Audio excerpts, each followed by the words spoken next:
혹시 일이 있어서 예배 늦게 오셨을 때 자리가 불편하면 앞자리는 자리가 여유가 많이 있으니까 앞으로 오시면 좋겠습니다. 그러면 앞에서 드리는 예배는 좀 더 특별한 예배가 되거든요. 그래서 불편하게 계시지 말고 앞으로 오시면 항상 자리가 있으니까 기도할 때 앞으로 나오시면 아무도 모릅니다.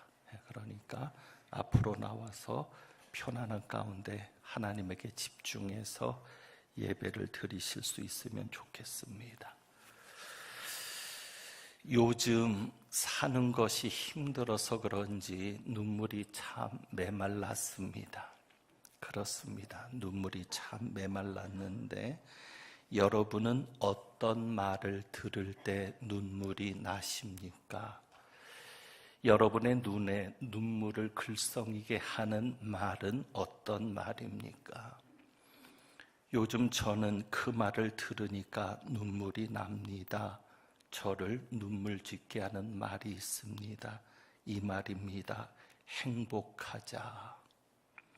행복하자. 이 말을 들으니까 가슴이 먹먹해집니다.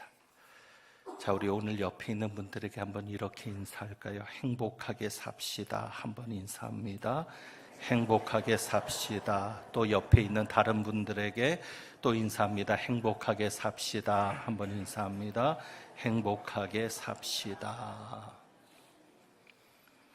요즘 화제가 되어서 제가 보게 된 드라마가 있습니다. 워낙 좋은 평가가 나서 어떤 드라마인가 보았는데, 그런데 그 드라마가 제 눈물을 흘리게 만들었습니다. 특별히 이 장면이 생각이 나는데 요양원이었습니다. 요양원에서 여주인공과 그의 할머니가 의자에 앉아서 대화를 나눕니다. 이 할머니는 청각 장애가 있어서 말은 하지 않고 수화로 대화를 나누는데 할머니가 여주인공에게 은혜를 갚으라고 이야기를 합니다. 남자 주인공을 통해서 이 여주인공이 많은 도움을 받았습니다. 할머니가 그것을 알고 이 여주인공에게 수화로 은혜를 갚으라고 얘기하는데 대사가 이렇게 진행이 됩니다. 갚아야 돼. 그리고 말합니다. 행복하게 살아. 그게 갚는 거야. 갚아야 돼 라는 대사가 자막으로 나올 때 순간 저는 궁금했습니다. 그래, 은혜를 갚는 게 뭔가. 그런데 뜻밖의, 전혀 뜻밖의 대사가 나온 겁니다. 갚아야 돼 하면서 행복하게 살아. 그게 갚는 거야. 그런데 그 대사를 읽는 중에 갑자기 교인들에게 미안한 마음이 드는 겁니다. 엘리야가 있습니다. 선지자 엘리야가 힘든 가운데 가뭄에 그리 시냇가에서 쉬고 있을 때입니다. 가뭄이라 먹을 것이 없는데 하나님은 까마귀를 통해서 엘리야를 공급하셨습니다. 저도 그렇게 하나님의 도우심을 받았는데 여러 교인들을 통해서 은혜를 입게 하셨습니다. 도대체 목사가 무엇인데 이분들이 이렇게 나를 돕는가? 정말 미안할 정도로 세심하게 돕고 보살펴 주는 분들이 있습니다. 그래서 늘 그 은혜를 잊지 않고 보답해야 되겠다라고 생각하고 특별히 그분들을 위해서 기도하게 됩니다. 저는 기도하는 것이 보답이라고 생각했습니다. 그래서 기도를 했는데 이번에 드라마를 통해서 그것이 아님을 알게 되었습니다. 여러분, 목사가 교인들을 위해서 기도하는 것은 당연한 일입니다. 누구를 위해서도, 어떤 교인을 위해서도 목사는 기도해야 하고, 그것이 절대 보답이 아니었음을 알게 되었습니다. 그것은 기본이었고, 그러면 저를 도와줬던 교인들, 저에게 힘이 되어주었던 교인들이 제게 원하는 것이 무엇이었을까를 생각합니다. 여러분, 그것이 무엇이었겠습니까? 목사가 행복하게 사는 겁니다. 그것이 보답이었습니다. 제가 교인들에게 보답할 수 있는 것은 그것이었습니다. 제가 행복하게 사는 모습을 보여주는 것. 그 드라마를 통해서 깨우쳤고, 하나님이 주신 그 결론이, 정답이 이제 저에게 주어졌으니 그것을 해결할 것만이 숙제로 남았습니다. 이제 제가 행복하게 살아야 교인들에게 보답하는 것이고, 이제 행복하게 사는 모습을 보여주어야 저에게 까마귀처럼 도움이 되었던 분들에게 보답하는 것이었습니다. 그런데 하나님께서 저에게 또 이런 말씀을 하십니다. 나도 네가 행복하기를 바란다. 나도 네가 행복했으면 좋겠다. 여러분, 하나님이 오늘 여러분에게도 그 말씀을 하십니다. 우리 하나님은 자녀인 여러분들도 행복하기를 원하십니다. 그렇다면 우리가 어떻게 행복해질 수 있을까? 우리가 어떻게 행복할 수 있을까? 어쩌면 우리는 둘째 아들과 같았는지 모릅니다. 누가복음 15장에 두 아들이 나오는데 둘째 아들 같았는지 모릅니다. 왜요? 우리는 돈만 있으면 행복할 줄 알았습니다. 가난하니까, 지갑이 비었으니까 불행하다고 여겼습니다. 쓰고 싶을 때 쓰지 못하고 늘 쫓겨 살아야 되니까 불행하다고 여겼습니다.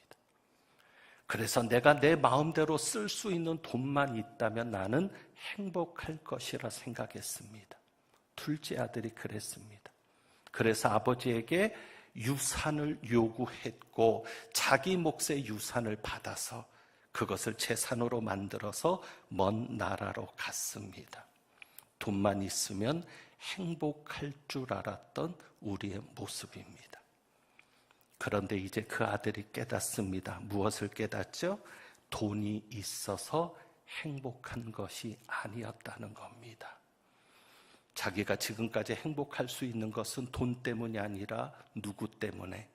아버지가 있었기 때문에. 아버지가 있었기 때문에 그것을 깨닫습니다. 그래서 그 아들은 아버지에게로 돌아옵니다. 종이어도 괜찮습니다. 아무것도 갖지 않아도 괜찮습니다. 그저 아버지에게로만 가면 됩니다. 그러면 큰아들은 어떻습니까? 큰아들은 아버지의 집을 떠난 적이 없습니다. 아버지가 늘 함께 있었습니다. 31절에 아버지가 얘기하는 것처럼 너는 항상 나와 함께 있으니. 그러면 이 큰아들은 행복했을까? 아버지를 떠나니 불행이라고, 아버지를 떠난 것이 불행의 시작이라고 깨달았던 이 둘째 아들이 있는데, 그렇다면 아버지를 한 번도 떠난 적이 없는 이 큰아들은, 맏아들은 행복했을까? 우리는 이 탕자의 비유 설교를 통해서 깨닫는 것이 두 가지가 있죠. 알게 되는 것이 두 가지가 있습니다. 이 탕자의 비유에는 탕자가 두 명이 있다는 사실입니다. 두 명의 탕자가 있죠. 우리가 잘 아는 대표적인 둘째 아들, 집 밖의 탕자입니다. 집 밖으로 나간 탕자. 그리고 또 한 명의 탕자는 집 안에 있는 탕자입니다. 이번 부흥회 때 유재명 목사님 이 본문 가지고 설교하실 때도 이런 질문을 던졌습니다. 이 두 탕자 중에 누가 더 돌이키기가 어려울까를 물었습니다. 집 밖에 있는 탕자와 집 안에 있는 탕자 중에 누가 더 돌이키기 어렵겠느냐는 질문이었습니다. 누가 더 어려울까요? 집 안에 있는 탕자죠. 왜? 자기가 집 안에 있으니까 집을 떠나지 않았다고 생각합니다. 몸은 여기 있으니까 집을 떠나지 않았다고 생각하니 돌이키기가 어렵다는 사실입니다. 우리도 그렇지 않습니까? 내가 교회를 벗어나지 않았으니까, 내가 교회를 나오고 있으니까 나는 괜찮다라고 여기지 않습니까?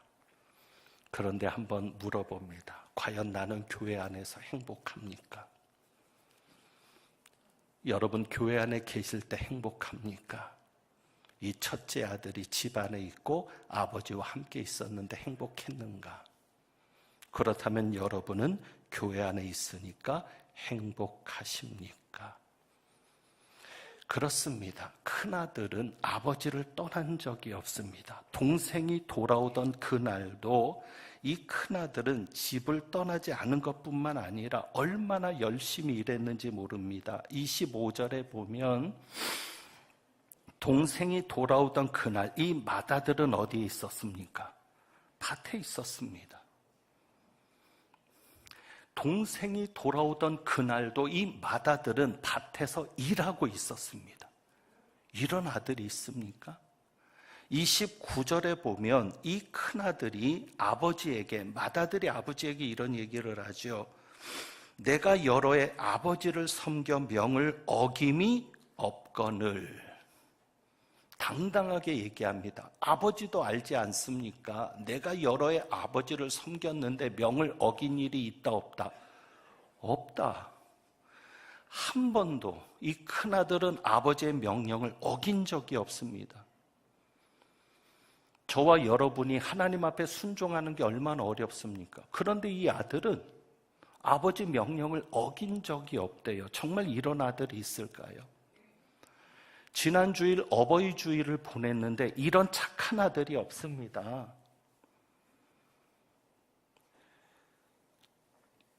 아버지가 부자인데도 빈둥빈둥 놀지도 않습니다. 재산을 축내지도 않습니다. 오히려 밭에 나가서 열심히 일합니다. 그런 아들이 있어요? 아버지 재산 믿고 노는 것도 없어요. 그리고 아버지의 명령을 어긴 적도 없습니다. 겉으로 보면 이런 착한 아들, 효자가 없습니다. 그런데 한꺼풀 들춰놓고 보면 이해되지 않는 아들입니다. 어떤 면에서 이해되지 않아요? 동생이 돌아왔다는 소식을 듣지 못합니다. 아니 어떻게 아버지가 제일 먼저 알려야 될 사람이 맏아들일 텐데, 그렇잖아요. 동생이 왔으니까 당연히 형에게 먼저 연락해야 될 텐데 형이 연락을 받았어요, 안 받았어요? 안 받았어요. 아버지가 연락도 안 했어요. 평소처럼 그냥 밭에 있다가 돌아와 보니까 집에 잔치가 있는 것을 알았습니다. 그러니까 유재명 목사님도 그런 표현을 합니다. 초대받지 않은 아들이다. 그러니까 아버지의 모습이 이해가 되지 않습니다. 왜 부르지 않았을까? 살찐 송아지를 잡고 잔치를 하는데 왜 맏아들을 부르지 않았을까? 그런데 이 잔치의 성격을 보면 짐작되는 것이 있습니다. 자, 이 잔치는 아버지를 위한 잔치입니까? 돌아온 아들을 위한 잔치입니까? 돌아온 아들이요.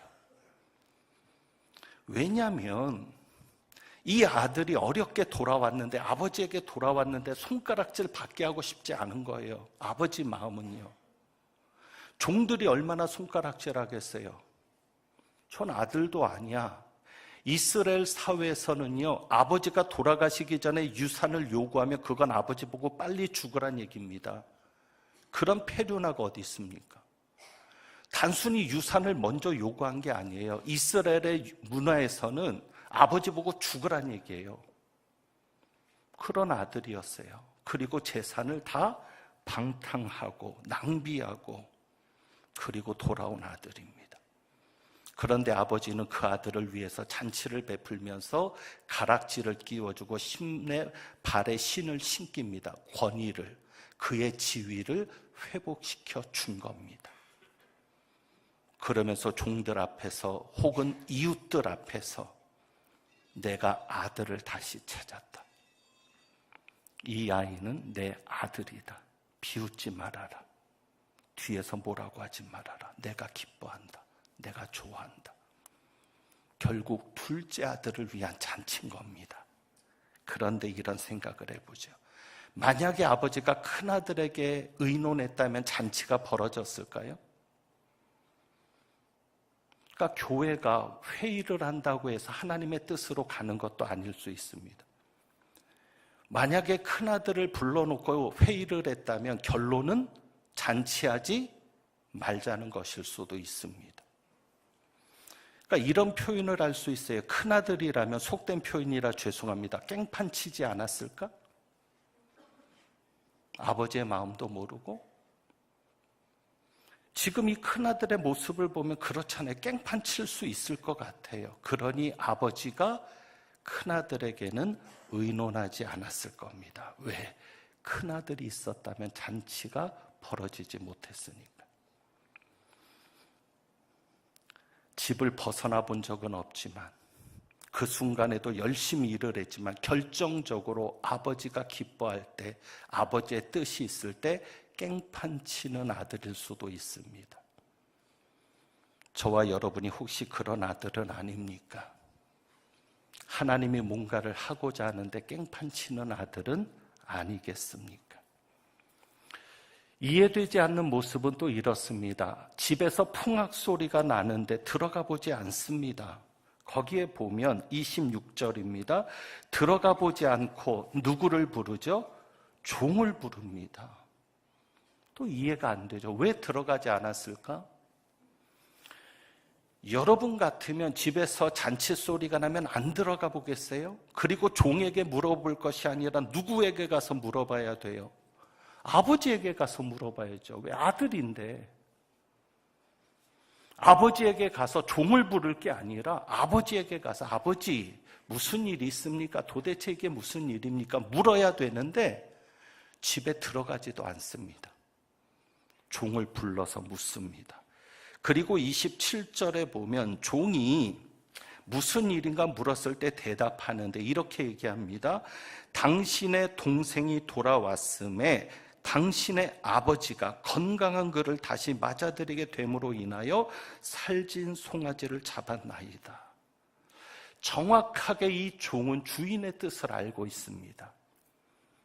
그런데 큰아들은 오히려 분노하죠. 아버지의 뜻하고는 전혀 상관없어요. 아버지의 마음과는 전혀 상관없어요. 이 종이 아들한테 이야기할 때 이렇게 표현합니다. 당신의 동생, 당신의 아버지. 당신의 동생이 돌아왔음에 당신의 아버지가. 지금 이 종은 뭐라고 얘기해요? 당신의 동생이고 당신의 아버지라고 얘기하면서 뭐라고 얘기하고 있어요? 관계적인 것을 강조합니다. 돌아온 사람은 당신의 동생입니다. 그리고 그 동생을 위해서 잔치를 베푼 이는 당신의 아버지입니다. 그러면 누구보다도 기뻐해야 될 것이 형이잖아요. 그러니까 지금 이 종은 당신의 동생이고 당신의 아버지라고 이야기를 하는데 30절에 보면 이 맏아들은 이렇게 얘기합니다. 맏아들은 이렇게 얘기합니다. 아버지의 살림을 창녀들과 함께 삼켜버린 이 아들이 돌아오매. 오죽했으면 아버지가 나와서 큰아들 보고 들어가자고 하는 거예요. 그런데 이 큰아들, 맏아들이 아버지에게 뭐라고 해요? 비교해서 얘기해요. 나는 지금까지 아버지를 섬겨서 명을 어긴 적이 없다고. 그런데 비교해서 동생을 얘기합니다. 동생은 아버지의 살림을 창녀들과 함께 삼켜버리지 않았냐고. 더 문제는 뭐냐면 이 아들이 돌아왔다라고 하는 이 말입니다. 이 아들. 그러니까 우리나라 말로 번역할 때는 여기서 당신이라는 말을 뺐습니다. 왜 뺐을까요? 우리나라 정서에는 이 번역이 아닌 거예요. 왜? 어떻게 자식이 아버지한테 당신이라고 할 수 있어? 그러니까 번역을 했을 때 뺐지만 헬라어에서는 이런 말입니다. 이 당신의 아들이 돌아오매. 그러니까 정상적이라면 동생이 돌아왔다라고 얘기해야 되는데 뭐라고 얘기해요? 동생이 아니라는 거예요. 그저 당신의 아들이라는 거예요. 오히려 아버지가 뭐라고 얘기해요? 32절에 이 내 동생은 죽었다가 살아났으며. 자, 여러분 보세요. 이 큰아들은 맏아들은 집을 나간 적이 없습니다. 그런데 정상적인 아버지와 아들의 관계로 보이십니까? 정상적인 아들로 보이세요? 그냥 몸만 집에 있는 것은 아닐까요? 그러니까 관계가 깨어져 버린 모습입니다. 저와 여러분도 교회를 떠나지는 않았습니다. 그런데 여러분 교회 안에서 행복하십니까? 여러분 누구보다도 열심히 충성하십니다. 가정을 하나님이 나에게 주신 가정으로 알고 가정을 위해서 자식들을 위해서 얼마나 애쓰십니까? 직장도 하나님이 내게 주신 직장으로 알고 사명을 가지고 얼마나 열심히 하십니까?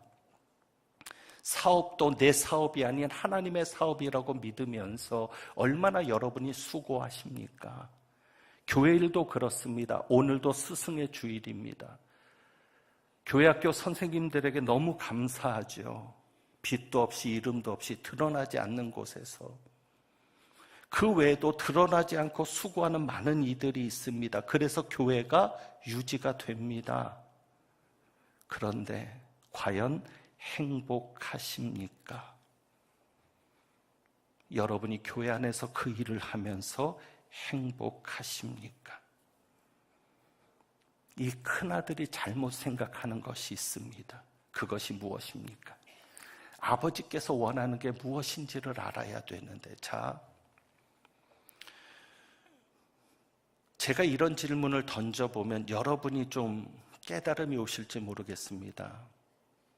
자, 이런 질문을 한번 던져보죠. 지금 이 본문에서 아버지가 맏아들에게 원하는 것은 이를 원하는 것입니까? 아들을 원하는 것입니까?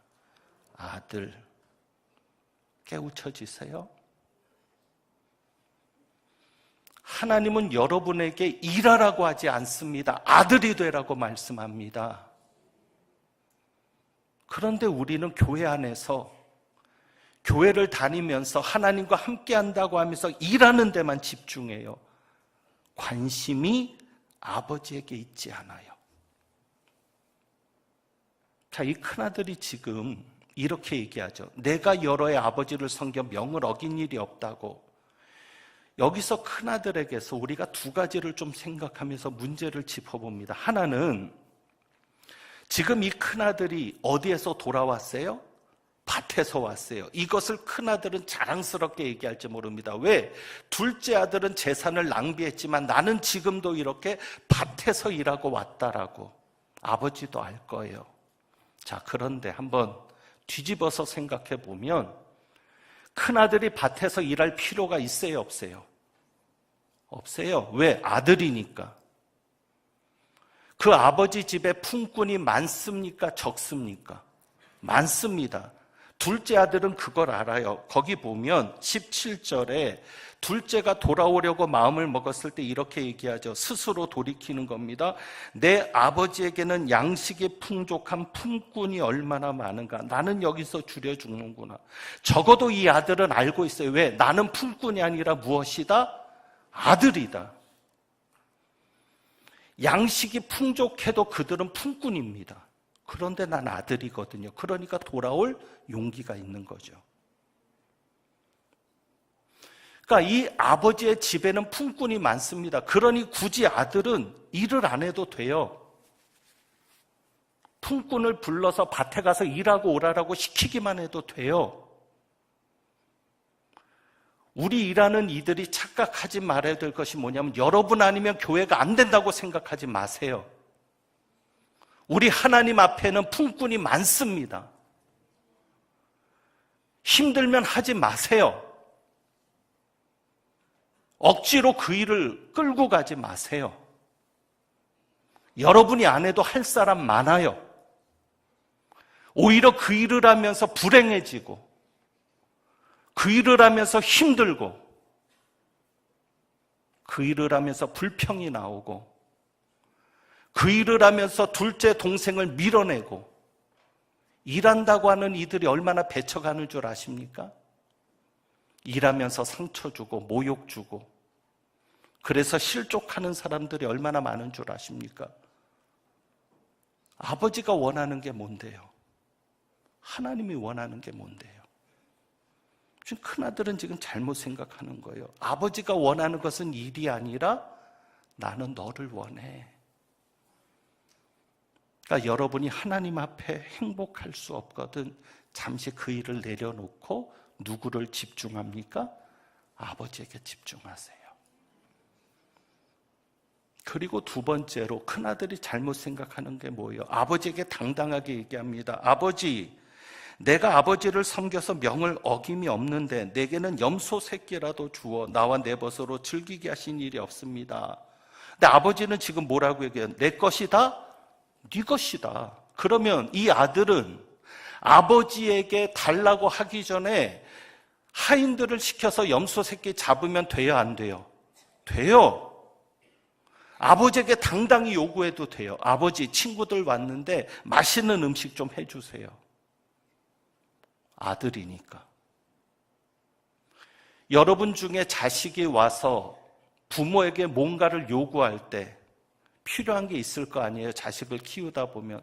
근데 자식이 와서 허구한 날 아버지 돈 좀 주세요 할 때 내가 아버지를 위해서 뭐를 했습니다. 그러니 아버지 돈 좀 주세요. 내가 아버지를 위해서 지금 이렇게 일했는데 나한테 돈 좀 주세요. 그게 부모와 자식입니까? 주인과 종의 관계입니까? 주인과 종의 관계죠. 아버지가 원하는 것은 아들입니다. 종이 아닙니다. 그러니 당당하게 나가야 합니다. 여러분, 우리가 놓치고 있는 것이 있습니다. 일이 먼저가 아닙니다. 여러분이 교회 나와서는 일이 먼저가 아니라 하나님이 먼저입니다. 그러므로 여러분은 일을 하기 전에 항상 먼저 하나님에게 나가야 합니다.